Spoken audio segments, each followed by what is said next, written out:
നമ്മൾ സ്ഥിരം കേൾക്കുന്ന പല്ലവിയാണ്, മരുമകൾ അമ്മായിയമ്മയെ നോക്കുന്നില്ല, അല്ലെങ്കിൽ മകനും മരുമകളും അച്ഛനമ്മമാരെ ശരിക്കും നോക്കുന്നില്ല. ഇങ്ങനെ ഒരുപാട് പരാതികൾ നമ്മൾ കേൾക്കാറുണ്ട്. എപ്പോഴും മക്കൾക്ക് അല്ലെങ്കിൽ മരുമക്കൾക്കാണ് കുറ്റം വരിക. അച്ഛനമ്മമാർ എപ്പോഴും പെർഫെക്റ്റ് ആയിരിക്കും.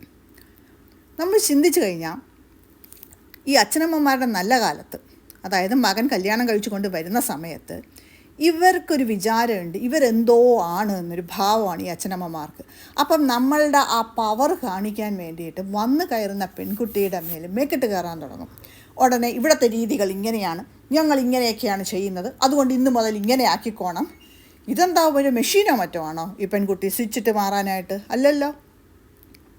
ഇതൊന്നും മനസ്സിലാക്കാതെ ഈ കുട്ടിയെ ഫോഴ്സ് ചെയ്ത് ഓരോ കാര്യങ്ങൾ ചെയ്യുക. പിന്നെ പല വീട്ടിൽ ഇവർക്കൊരു സഹോദരി ഉണ്ടെന്നിരിക്കട്ടെ, ഈ പെൺകുട്ടിയുടെ നല്ല ഡ്രസ്സ്, അത് വളരെ കെയർഫുള്ളായിട്ട് വെച്ചിരിക്കുന്ന സാരിയോ ഡ്രസ്സോ ചുരിദാറോ എന്താണെന്ന് വെച്ച് കഴിഞ്ഞാൽ അതൊക്കെ ഇങ്ങനെ അവർക്ക് വേണം, അവർക്കൊരു ഫംഗ്ഷൻ ഇടാൻ വേണ്ടിയിട്ട് മേടിച്ചുകൊണ്ട് പോവുകയാണ്. എന്നിട്ട് തിരിച്ച് അത് നേരാമണ്ണം ഡ്രൈ ക്ലീൻ ചെയ്യാതിരിക്കുക, അല്ലെങ്കിൽ ഇവരിൻ്റെ സാരി മേടിച്ചുകൊണ്ട് പോവുക, അല്ലെങ്കിൽ ഓർണമെൻറ്റ്സ് മേടിക്കുക. ഇതൊക്കെ ചെയ്തിട്ട് അത് നേരാമണ്ണം ടേക്ക് കെയർ ചെയ്യാതെയും അല്ലെങ്കിൽ അതിന് വേണ്ട പ്രോപ്പർ കെയർ കൊടുക്കാതെയും ഒരു താങ്ക്സ് പോലും ഇല്ലാതെ അതുകൊണ്ട് ഇന്നാ പിടിച്ചോ എന്ന് പറഞ്ഞ് ആ കൂറയായ ഡ്രസ്സ് കൊണ്ടുതരും.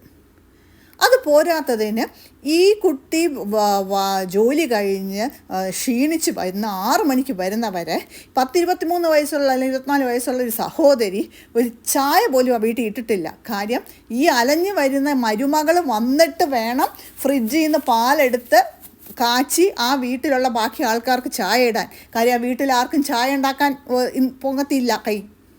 ഈ കുട്ടി വരുന്നതിന് മുന്നേ ആരാണ് ചായ ഇട്ടിരുന്നത്? ആർക്കും ഒരു കുഴപ്പമില്ല, എല്ലാവരും ചായ ഇടും. ഈ കുട്ടി വന്നതിന് ശേഷം ചായ ഇടത്തില്ല. ഇതുപോലെ ചിലപ്പം വലിയ വലിയ കാര്യങ്ങളൊന്നും ആയിരിക്കില്ല.